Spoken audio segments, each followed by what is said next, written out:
Cindy and the McCain family, I am honored to be with you to offer my sympathies and to celebrate a great life. The nation joins your extraordinary family in grief and gratitude for John McCain. Some lives are so vivid, it's difficult to imagine them ended. Some voices are so vibrant and distinctive, it's hard to think of them stilled.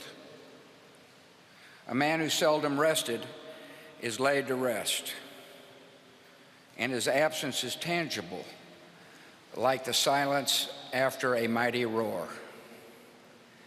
The thing about John's life was the amazing sweep of it, from a tiny prison cell in Vietnam to the floor of the United States Senate, from troublemaking plebe to presidential candidate.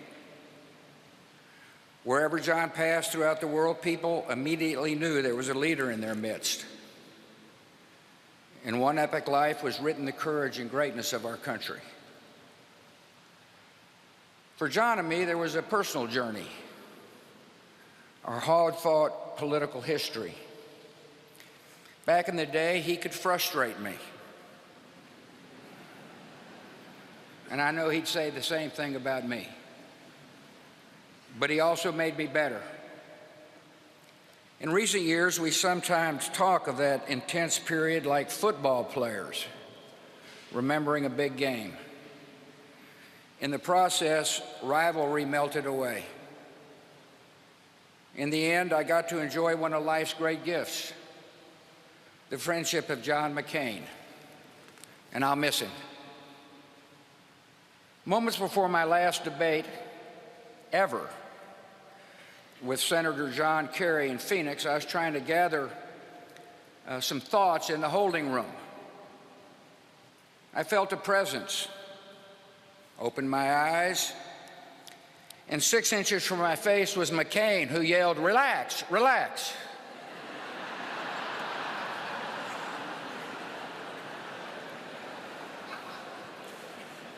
John was above all a man with a code. He lived by a set of public virtues that brought strength and purpose to his life and to his country. He was courageous, with a courage that frightened his captors and inspired his countrymen. He was honest, no matter whom it offended. Presidents were not spared. He was honorable, always recognizing that his opponents were still patriots and human beings. He loved freedom with the passion of a man who knew its absence. He respected the dignity inherent in every life, a dignity that does not stop at borders and cannot be erased by dictators. Perhaps above all, John detested the abuse of power, could not abide bigots and swaggering despots. There was something deep inside him that made him stand up for the little guy, to speak for forgotten people in forgotten places. One friend from his Naval Academy days recalls how John, while a lowly plebe, reacted to seeing an upperclassman verbally abuse a steward. Against all tradition, he told the jerk to pick on someone his own size. It was a familiar refrain during 6 decades of service. Where does such strength and conviction come from?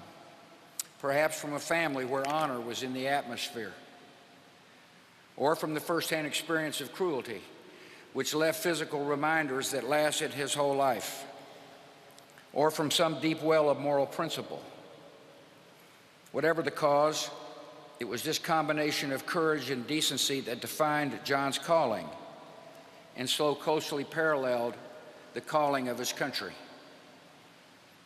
It's this combination of courage and decency that makes the American military something new in history, an unrivaled power for good. It's this combination of courage and decency that set America on a journey into the world, to liberate death camps, to stand guard against extremism, and to work for the true peace that comes only with freedom. John felt these commitments in his bones. It is a tribute to his moral compass that dissidents and prisoners in so many places, from Russia to North Korea to China, knew that he was on their side.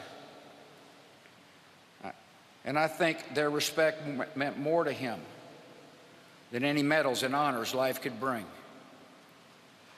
The passion for fairness and justice extended to our own military.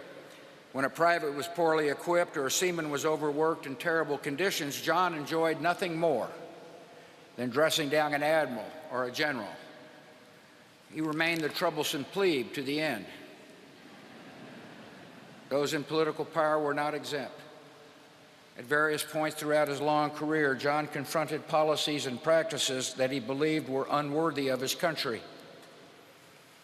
To the face of those in authority, John McCain would insist, "We are better than this. America is better than this." John, as he was the first to tell you, was not a perfect man, but he dedicated his life to national ideals that are as perfect as men and women have yet conceived. He was motivated by a vision of America carried ever forward, ever upward, on the strength of its principles. He saw our country not only as a physical place or power, but as the carrier of enduring human aspirations, as an advocate for the oppressed, as a defender of the peace, as a promise, unwavering, undimmed, unequal. The strength of a democracy is renewed by reaffirming the principles on which it was founded. And America somehow has always found leaders who were up to that task, particularly at the time of greatest need. John was born to meet that kind of challenge, to defend and demonstrate the defining ideals of our nation. If we're ever tempted to forget who we are, to grow weary of our cause, John's voice will always come as a whisper over our shoulder. We are better than this. America is better than this. John was a restless soul. He really didn't glory in success or wallow in failure because he was always on to the next thing. Friends said he can't stay in the same experience. One of his books ended with the words, "And I moved on." John has moved on. He would probably not want us to dwell on it, but we are better for his presence among us. The world is smaller for his departure, and we will remember him as he was, unwavering, undimmed, unequal.